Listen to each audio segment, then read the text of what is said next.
नमस्कार, आपण पाहताय ग्रामीण कट्टा यूट्यूब चॅनल. संपादक भरत मोरे, सरप्रतिनिधी निलेश कुंकर. आपण या कोळवडी स्टँडच्या बाजूला, अगदी पिंपळगाव धरणाच्या बाजूला ही आपली धनगर वस्ती ही रात्री इथं होती. तर त्यांचं बछडं जे आहे ते वाघाने खाल्लं. वाघाने म्हणजे त्याच्या मानाला धरले. तर साधारणतः किती वाजता धरले? 3:15 वाजता. 3:15 वाजता धरले. फक्त एवढं धरलं, बाकी काही नाही नेलं. वन विभागाला एकच विनंती आहे की हे जे गरीब लोक असतात यांना योग्य तो न्याय मिळावा आणि त्यांची जी काही नुकसान असेल ती भरपाई करून द्यावा.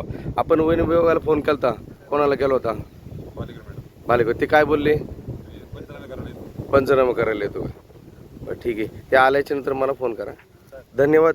असं काहीतरी वाघामुळं अशी बरीचशी त्या दिवशी सांगनूरला पण असं झालं आणि आज या कोळवडीच्या बाजूला पिंपळगावच्या हद्दीमध्ये हे बछडे जवळजवळ मरण्याच्या स्थितीत आहे.